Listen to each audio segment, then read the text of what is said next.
Hey, this is Big John Summers, and I want to thank you so much for listening to the Tennessee History Nerd.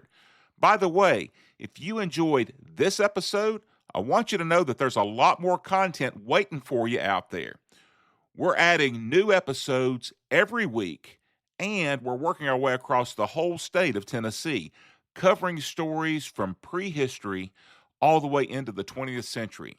So if you like Tennessee history, there's already a catalog of stories out there for you to explore. So, scroll back through those previous episodes. You might just find something you weren't expecting. And again, thanks so much for listening.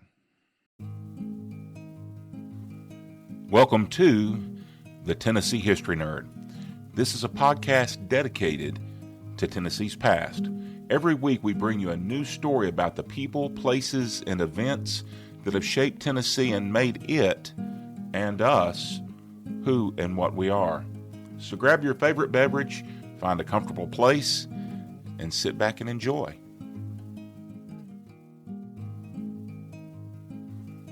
Welcome to the Tennessee History Nerd. This is a podcast dedicated to Tennessee's past. Every week we bring you a new story about the people, places, and events that have shaped Tennessee and made it, and us, who and what we are. So grab your favorite beverage, find a comfortable place, and sit back and enjoy. Tennessee is a big state. Not Texas, California, or Alaska big, but to drive from Johnson City to Memphis, that's about a 500-mile drive. So when we're talking about comprehensively covering the stories of the state, it's a big task. It helps to take it in bite-sized chunks. And one way is taking it a county at a time. And so, as promised when we began the podcast, we're going to do exactly that. We're going to drive across the state, one county at a time. And frankly, the easiest and probably the most ecumenical way to do that is to take the counties alphabetically. And thus, in this, our first county spotlight, which incidentally, we're releasing on June 1st, 2026, which is the 230th birthday of the state of Tennessee. We're driving across Anderson County and looking at its story this week. So make sure you've got your sunglasses on, your drink in the cup holder, and your seatbelt fastened. We're on the road, and we're headed into Anderson County, Tennessee. Anderson County officially came into existence in 1801. Only a few years after Tennessee became the 16th state in the Union. The county was carved primarily from Knox and Granger counties as settlement continued to spread across East Tennessee. Like many of Tennessee's early counties, Anderson County was born during a period of rapid frontier growth as new communities emerged and as local government needed to move closer to the people it served. The county was named in honor of Joseph Anderson, one of Tennessee's first United States senators.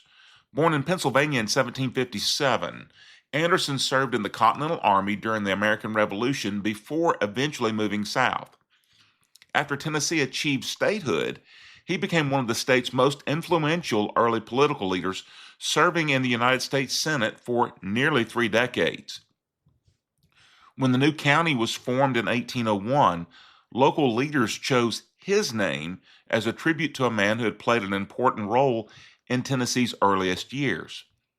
Geographically, Anderson County occupies a relatively unique position within East Tennessee.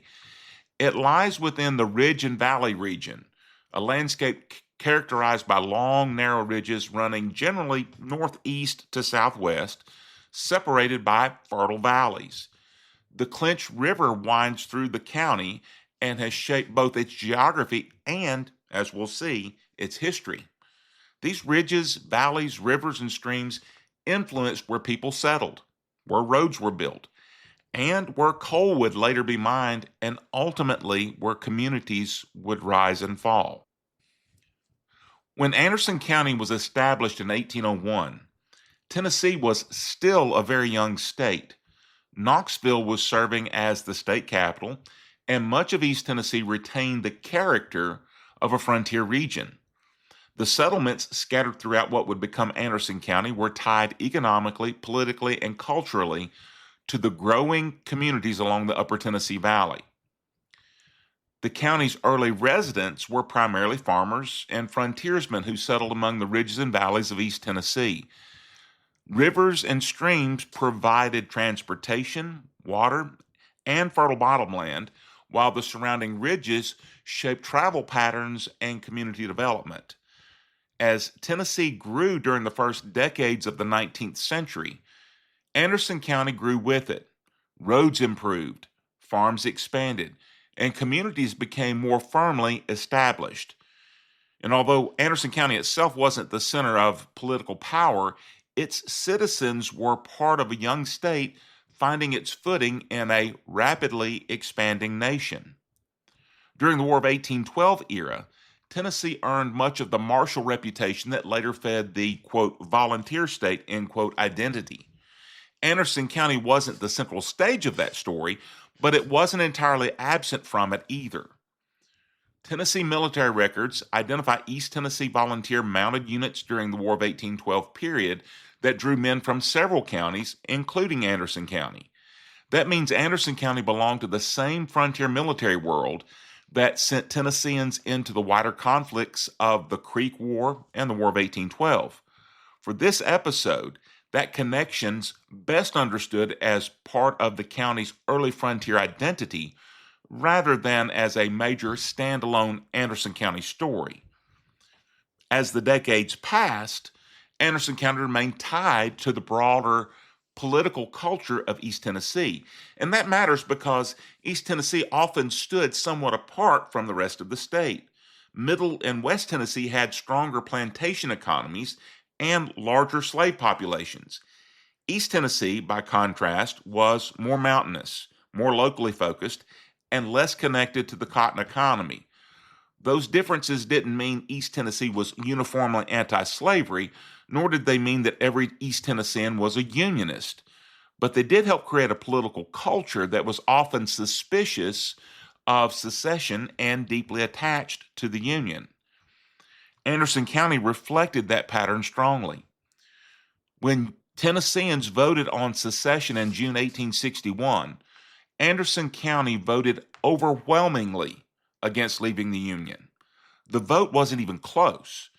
Only 97 Anderson Countyans voted for secession, while 1,278 voted against it. In percentage terms, more than 9 out of every 10 Anderson County voters opposed secession. That result places Anderson County firmly within the Unionist heartland of East Tennessee. And this Unionist sentiment wasn't merely passive. Anderson County was represented in the East Tennessee Convention movement, where Unionist delegates from across the region gathered to oppose the actions of Tennessee's secessionist government. The convention argued that Tennessee's move toward the Confederacy was unconstitutional, and it requested that East Tennessee be allowed to separate from the rest of the state and remain loyal to the Union. That idea had deep roots. Decades before the Civil War, some East Tennessee leaders had revived the old dream of a separate East Tennessee state, sometimes reaching back symbolically toward the memory of the state of Franklin.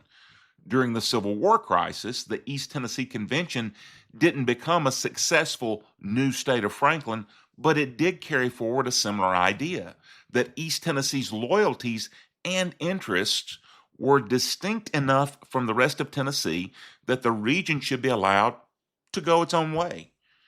Anderson County's participation in that convention ties it directly into one of the boldest Unionist political movements in the wartime South. The situation became far more dangerous once Confederate power moved into East Tennessee. Clinton, the Anderson County seat, became the site of a Confederate conscription center. For Unionist men, that created an immediate crisis. Men who had voted against secession could now find themselves facing service in the Confederate Army. Some responded by slipping away from home and heading north through the mountains toward Kentucky, where they could join the Union Army instead. And this is where one of Anderson County's lesser-known Civil War stories comes into view. Near Clinton stood Eli's cabin, built by Anderson County resident Eli Ward. According to Civil War Trails marker material, Unionists used the cabin as a safe house, a place to rest and eat before continuing their escape toward Kentucky. That image tells us a great deal about wartime Anderson County. The Civil War here wasn't primarily a story of great armies clashing on famous battlefields. It was a story of divided loyalties, dangerous roads, hidden shelters, local courage, and men choosing which flag they were willing to fight under. The war did touch Anderson County militarily, though not on the scale of Tennessee battlefields like Shiloh or Stones River, Chickamauga, Franklin, or Nashville. Instead, Anderson County's war was shaped by smaller clashes, guerrilla violence, bushwhacking, raids, and fear. A Civil War Trails marker notes that soldiers clashed near Wallace's Crossroads in July 1862, and that divided loyalties in the county often produced violence between Union and Confederate sympathizers. Farms could be raided, families could be threatened, political identity could become a matter of survival. In that sense, Anderson County's Civil War experience fits the larger East Tennessee pattern. This was a region inside a Confederate state that contained large numbers of Unionists. That made the war deeply personal. It divided communities, forced men into impossible choices, and left scars that didn't disappear when the armies moved elsewhere.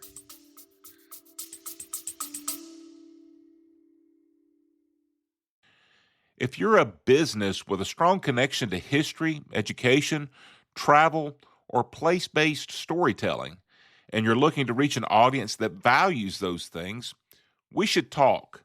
You can reach me at john.summers@summersmediaenterprises.com. Now, let's get back to our story. That matters for the rest of Anderson County's story. Before the coal wars, before the mine disasters, before TVA, Oak Ridge, Anderson County had already shown itself to be a place where geography, politics, loyalty, and outside pressure could collide. The county's later history would bring new forms of conflict and transformation, but the Civil War years had already revealed something important about this place. Anderson County wasn't simply carried along by history. Its people made hard choices when history came through the ridges and valleys looking for them. If you drive northwest out of Clinton today and make your way up through Rocky Top, you'll pass through some of the most important ground in Tennessee labor history. Long before Oak Ridge brought scientists, soldiers, and atomic secrets to Anderson County, these valleys became the center of a conflict that would help change Tennessee's prison system and draw national attention to the county.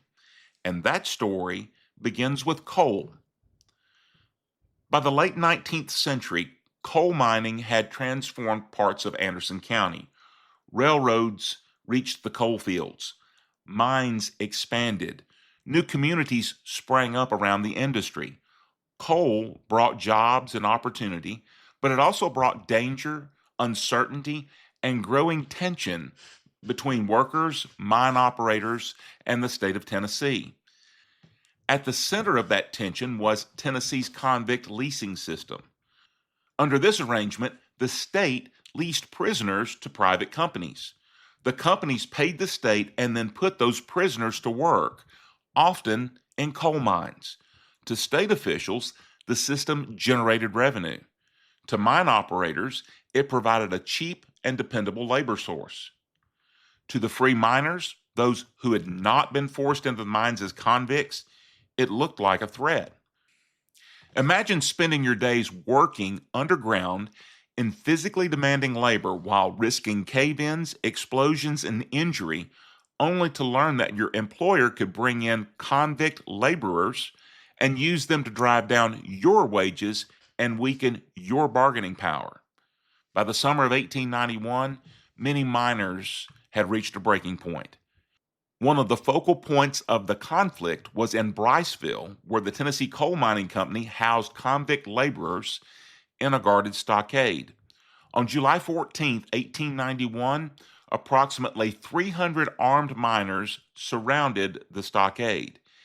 Inside were roughly 40 convicts, along with the guards assigned to watch them. The miners took control of the facility, and then they did something remarkable.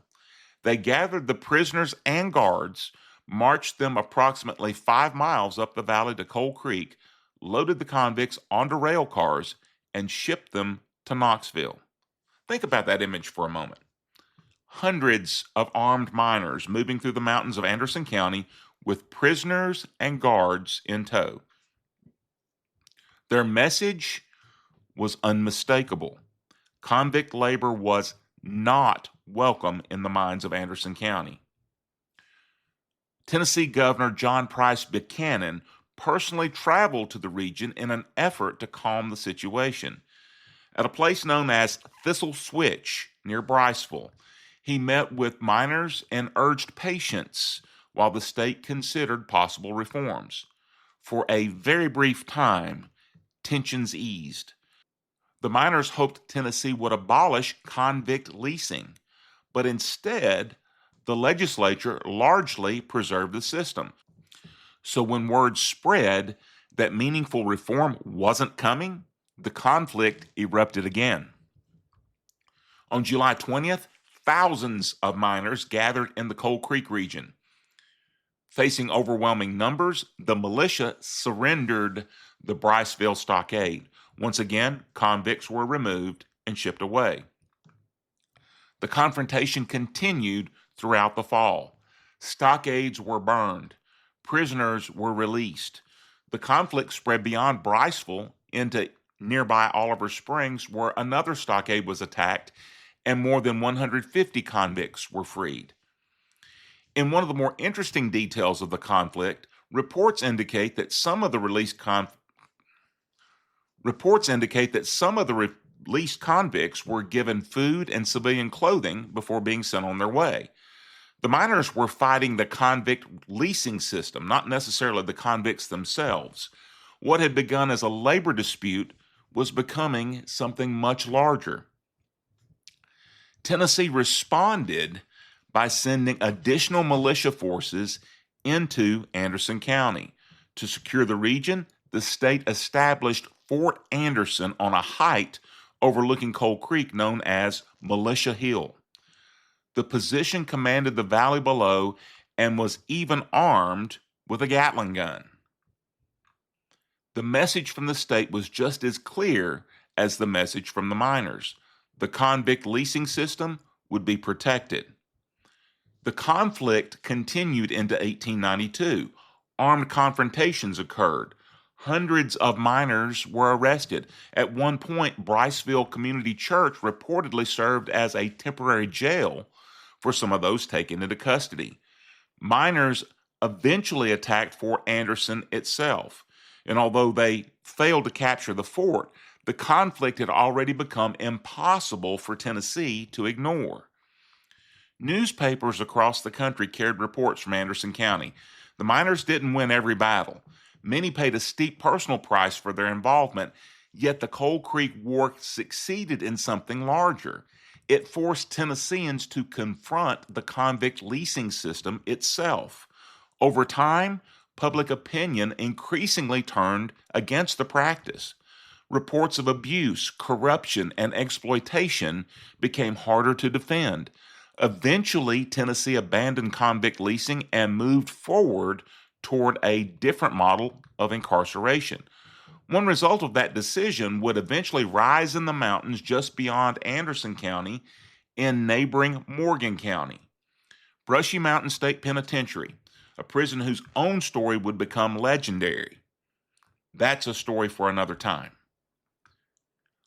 But the Coal Creek War left another legacy as well. Even after the guns fell silent and the stockades disappeared, coal still carried dangers of its own. But the next chapter in Anderson County's coal story wouldn't be about labor unrest. It would be about tragedy. And it would unfold in the mining community called Fraterville. The Coal Creek War revealed the tensions that could exist between miners, mine operators, and the state of Tennessee, and yet not every mining community in Anderson County was defined by labor unrest.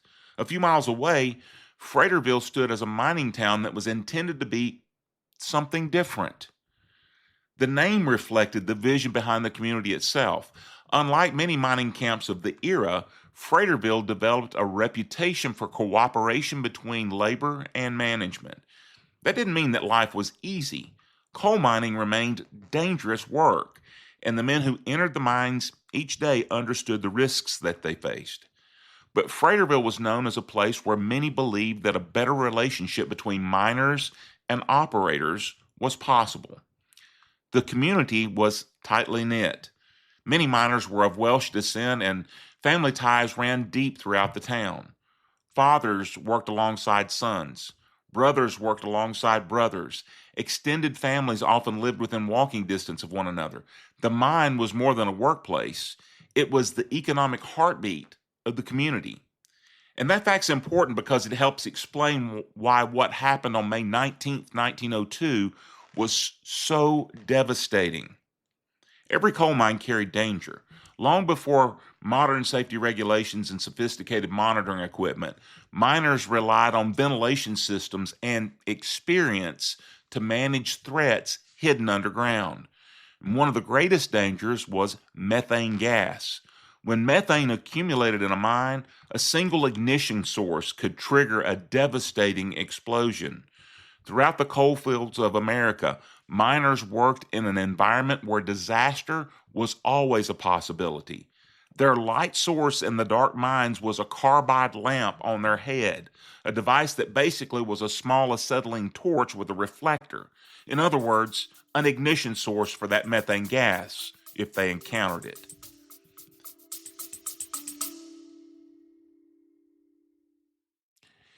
If you enjoy the way we tell stories here on the Tennessee History Nerd, there's another show you might want to check out, Dauphin Island Diaries. Same approach, different setting. Stories from the Gulf Coast, rooted in place and built from the sources up. You can find it wherever you're listening right now. And now, back to our story. The men who entered Fraterville Mine on the morning of May 19th, 1902, understood those dangers. What they couldn't know was that many of them wouldn't ever return. At approximately 7 o'clock that morning, a massive explosion tore through the mine. The blast was felt throughout the surrounding area. Families immediately knew something was wrong, and as word spread, people rushed to the mine. What followed were scenes repeated throughout mining history, but no less heartbreaking because they had happened before, because they would happen again elsewhere sometime. Wives waited for news. Parents searched for sons. Children searched for fathers. Friends searched for friends. Rescue crews entered the mine whenever conditions allowed. Some men were found alive in the immediate aftermath. Devastatingly, many others weren't.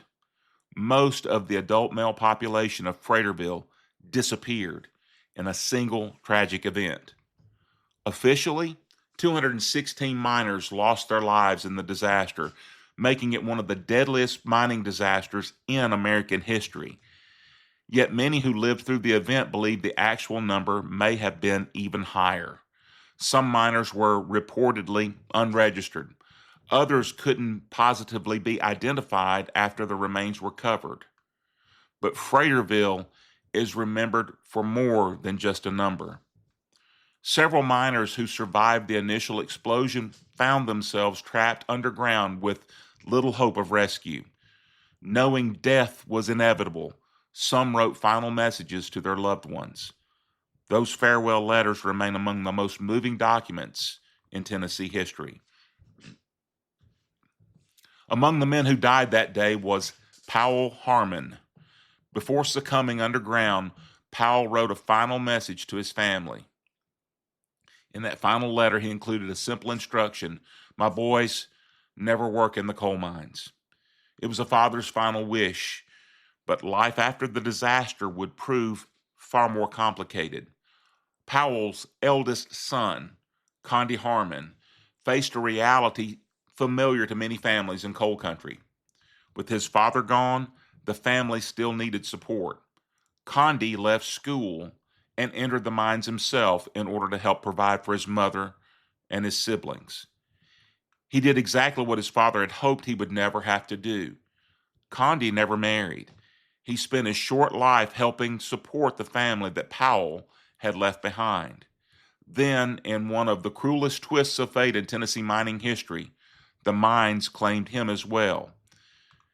In 1911, just 9 years after his father's death in the Fraterville disaster, Condi Harmon himself died in the Cross Mountain mine disaster, another major East Tennessee mining catastrophe.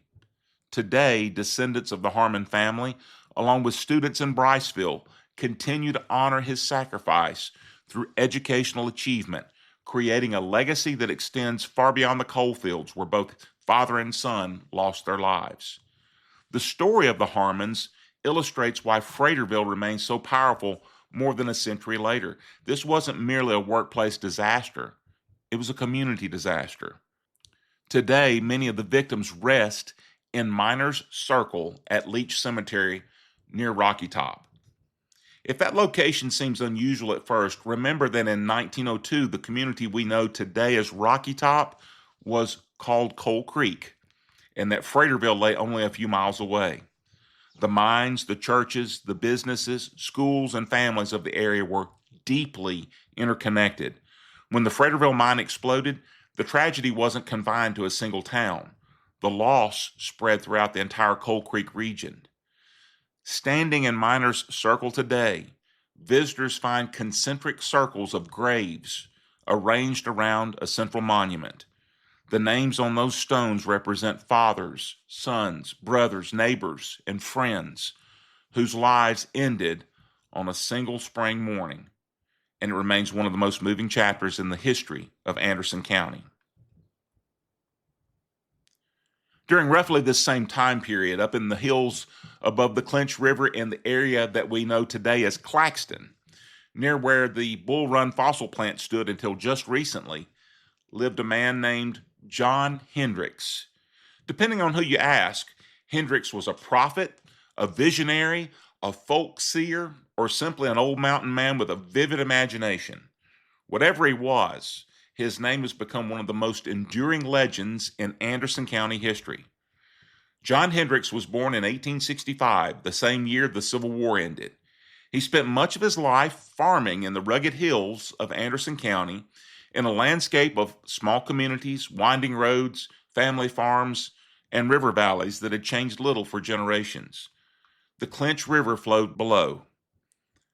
Pine-covered ridges stretched toward the horizon. Life moved at the pace of the seasons. According to local tradition, Hendrix began sharing a series of visions and predictions about the future of the region.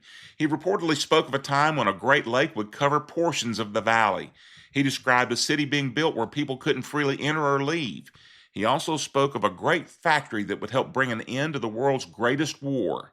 Today, those stories are often connected to the creation of Norris Lake, the construction of Oak Ridge, and the role the Manhattan Project played in ending World War II.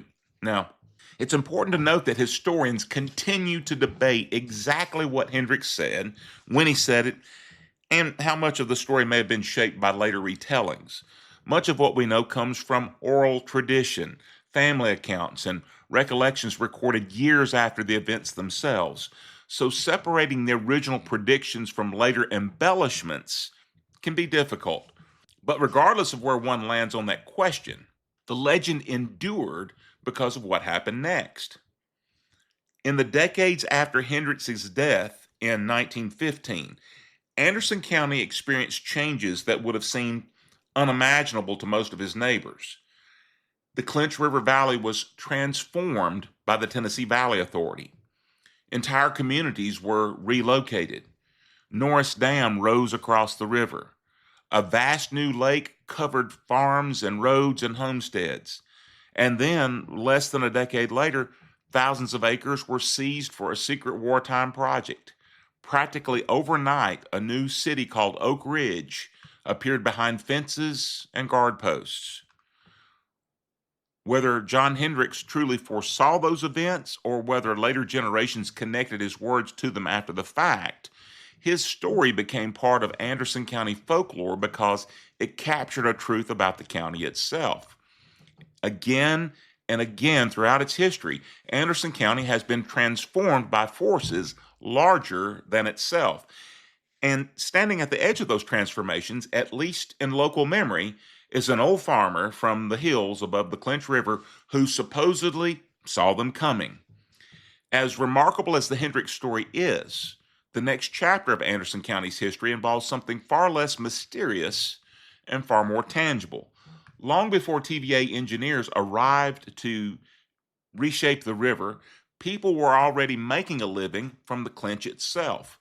Not from the water itself, but rather from what lay hidden beneath it.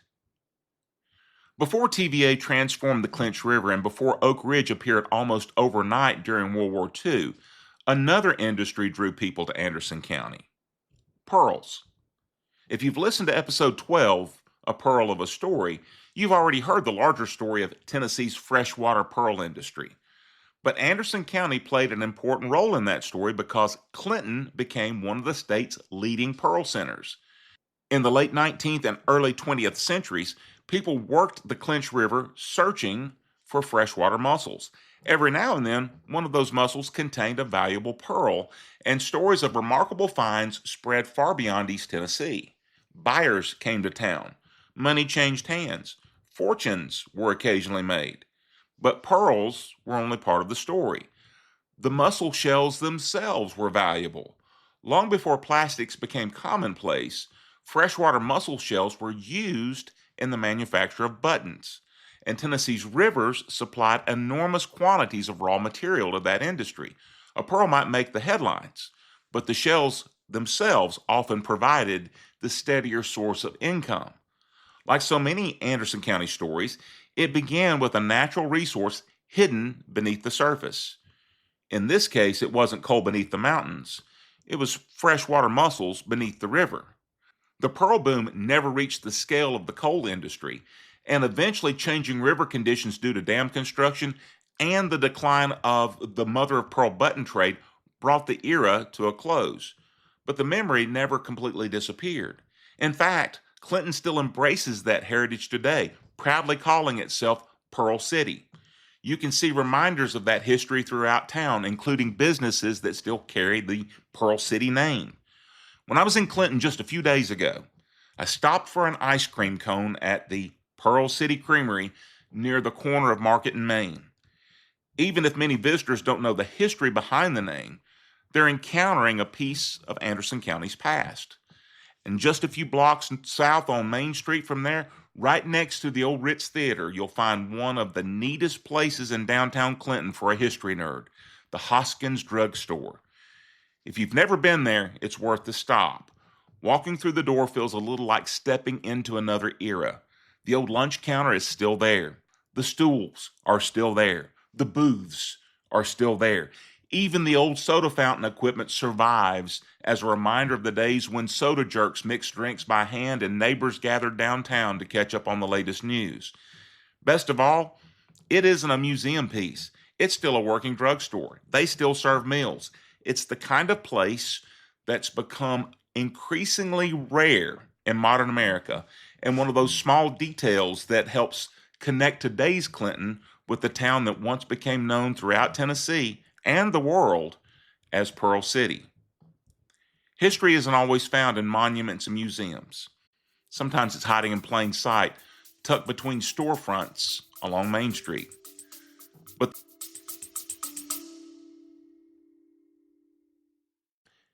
if you've been enjoying the Tennessee History Nerd, there's a way to take a little piece of it with you.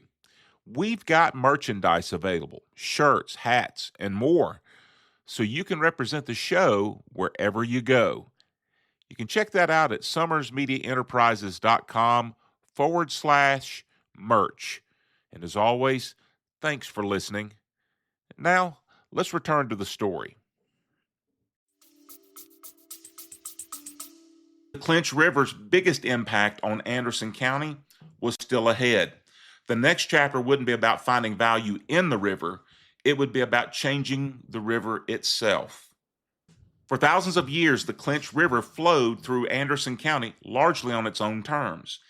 Native Americans knew it. Frontier settlers depended on it. Pearl hunters worked it. Farmers planted alongside it. And then during the Great Depression, the federal government decided to change it through a new agency created as part of FDR's New Deal, the Tennessee Valley Authority. Today, if you stand beside Norris Dam, it's difficult not to be impressed by its scale. The structure stretches roughly a quarter mile across the Clinch River and rises 265 feet above the riverbed below. Standing near it, you feel very small. And that was precisely the point. Norris Dam was built during an era when America was thinking big. Out west, Hoover Dam was rising on the Colorado River. Across the nation, massive public works projects promised jobs, flood control, and a pathway into the modern age. In 1933, Congress created the TVA, and its mission was ambitious: control flooding, improve navigation, generate electricity, and help lift one of the nation's poorest regions out of economic hardship. And for TVA's first major project, officials chose the Clinch River in Anderson County. Construction began in 1933. Workers poured into the valley. Roads were improved. Equipment arrived. What had been a quiet stretch of river suddenly became one of the most important construction sites in America. When Norris Dam was completed in 1936, it became the first major dam built by TVA and a symbol of the New Deal itself. But the transformation went far beyond the dam. The creation of Norris Lake required thousands of acres of land. Families moved. Farms disappeared beneath rising water. Roads were rerouted. Entire communities were reshaped. The Anderson County that John Hendrix had known was changing before people's eyes. And yet, for many residents, the benefits were undeniable. Electricity reached homes that had never had it. Flooding became more manageable. Jobs arrived during some of the hardest years of the Depression. A region that had long been overlooked suddenly found itself at the center of a national effort to reshape the Tennessee Valley. And Norris was only the beginning. In the decades that followed, TVA continued transforming Anderson County through projects such as Melton Hill Dam, further reshaping the Clinch River corridor between Oak Ridge and Knoxville. For generations, the Clinch River had been a source of transportation, food, pearls, and livelihood. Now, it had become a source of power. And the federal government had learned something important. Anderson County had the land, the river, and the infrastructure to support projects of enormous scale.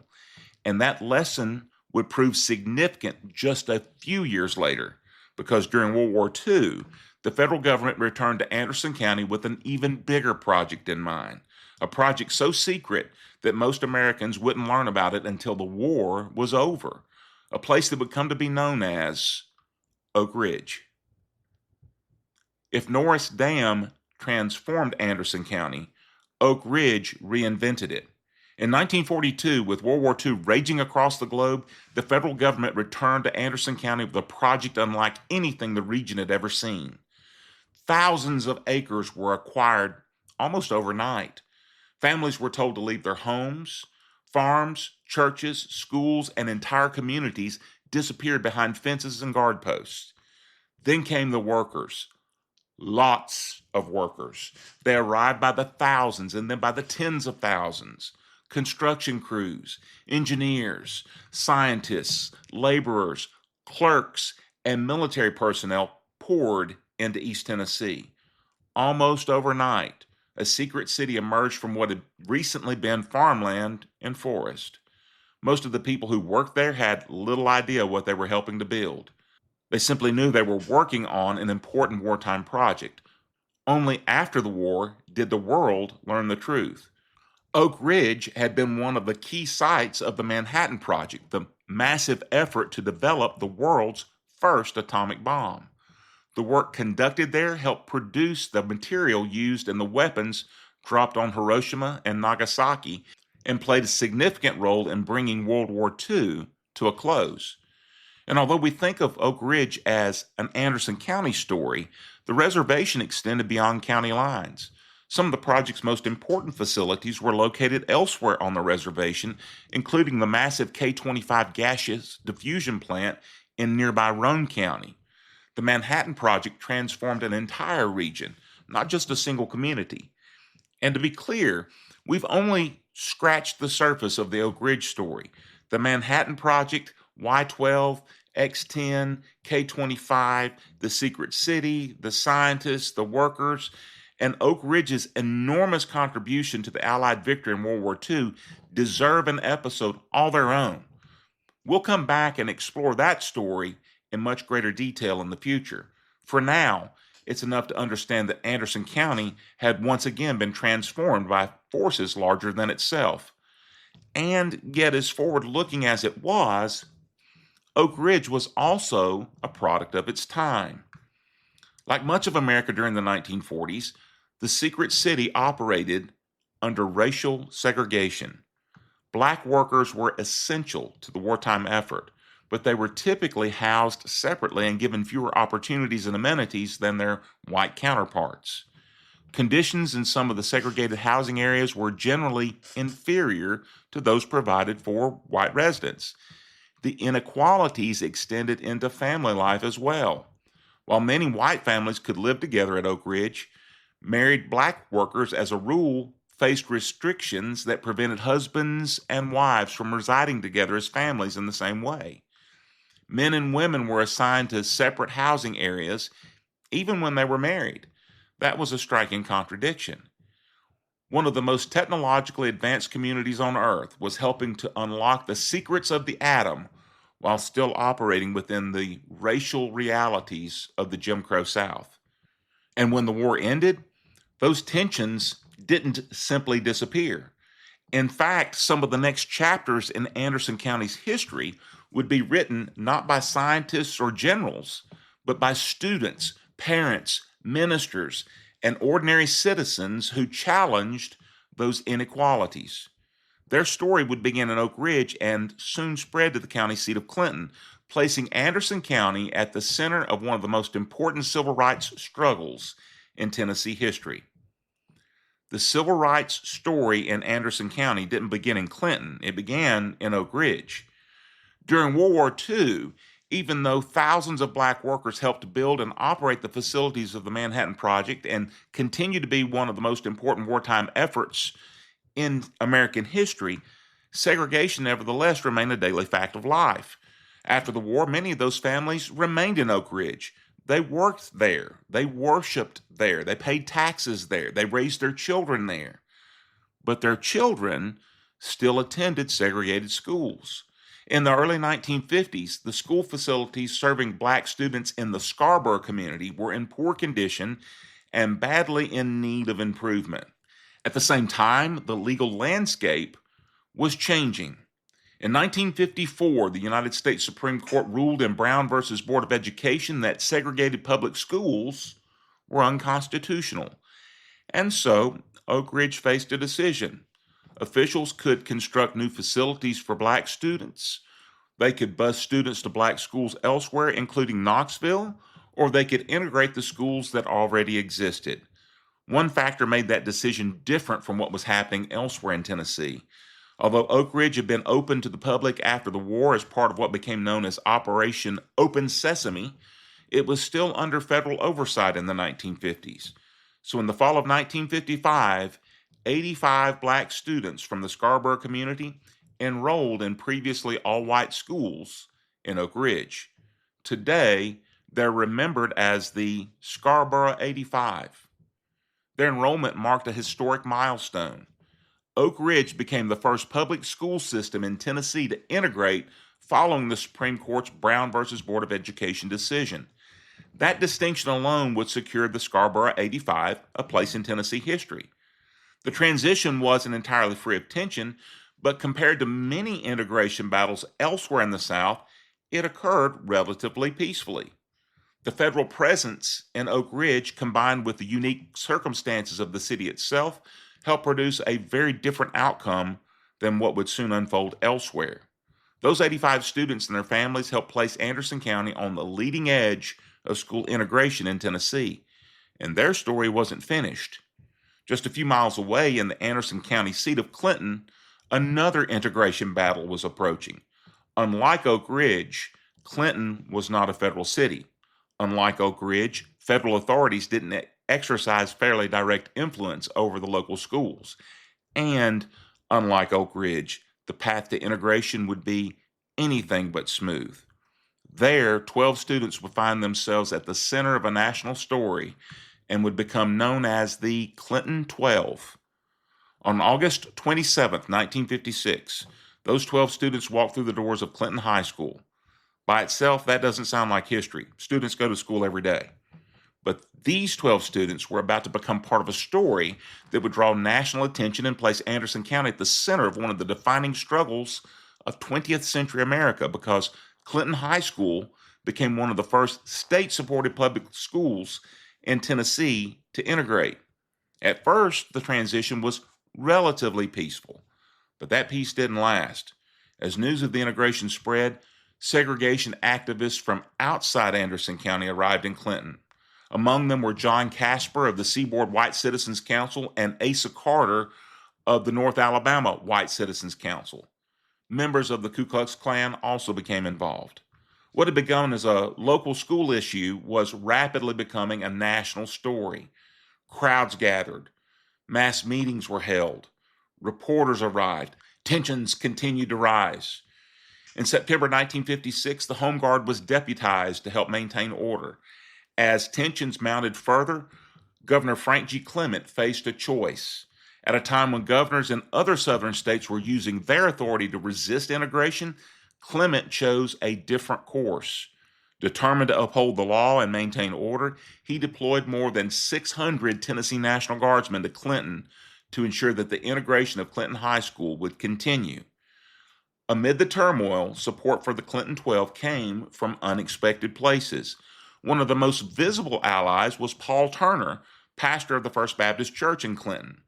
Turner publicly supported the students and at one point walked alongside them to offer encouragement and protection. For his efforts, he was later attacked and severely beaten by a mob. The conflict continued for more than 2 years. Then on the night of October 5th, 1958, a bomb ripped through Clinton High School. The explosion heavily damaged the building and shocked the nation.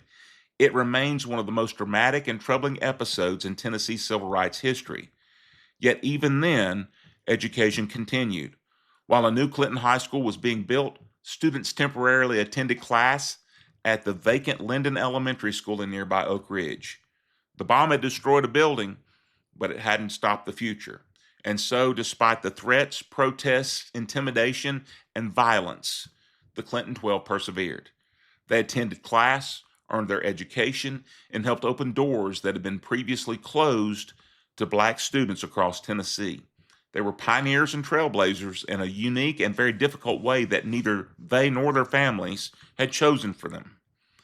Today, visitors to Clinton can learn more about their story at the Green McAdoo Cultural Center, located in the former Green McAdoo School, where the 12 students first gathered before making the walk to Clinton High School.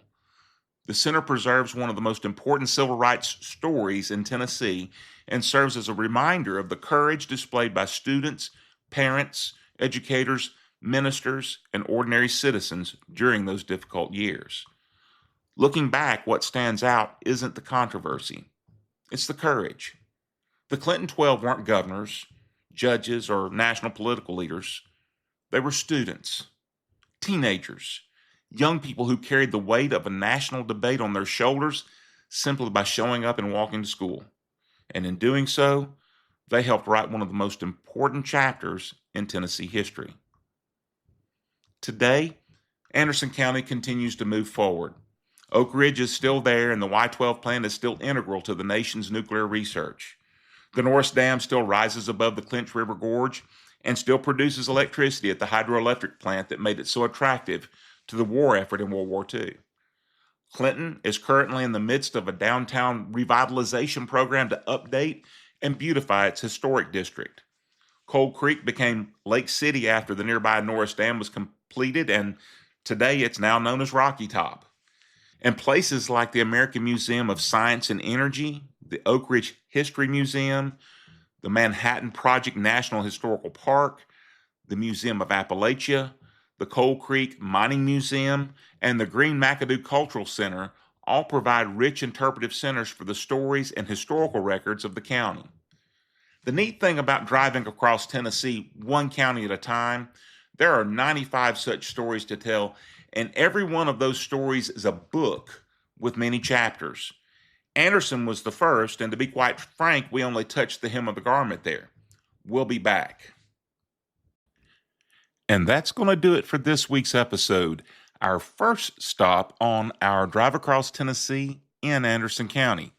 I hope you've enjoyed this week's episode and that you'll join us next week as we go farther into East Tennessee and back in time to before Tennessee became a state, when we look at the failed state of Franklin in The Lost State. Until then, I'm Big John Summers, the Tennessee history nerd, and I am history.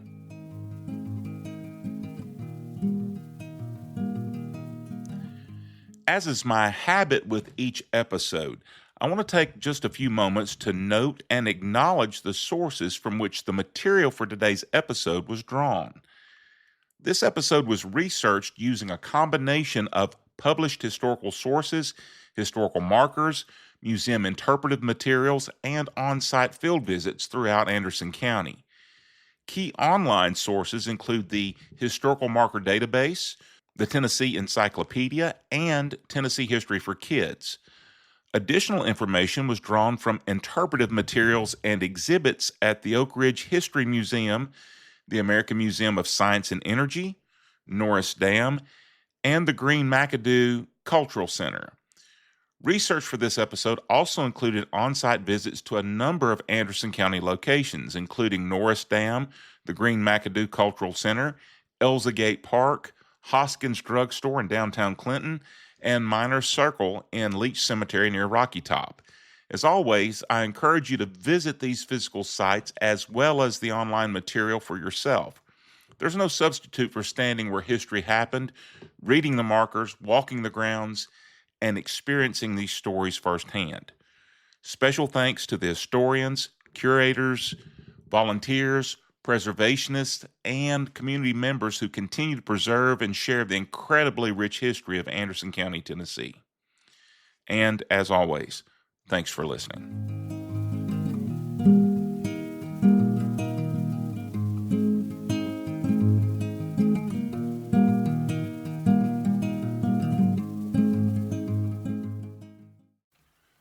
The Tennessee History Nerd is part of Summers Media Enterprises. In addition to the podcast, we produce short-form historical video content that you can find on our social media accounts on Facebook, Instagram, and X. And I'm also available on a limited basis for speaking engagements, presentations, and educational events. So if you're interested in having us to speak or collaborate with you, you can find more information through the links in the show notes. Thanks again for listening.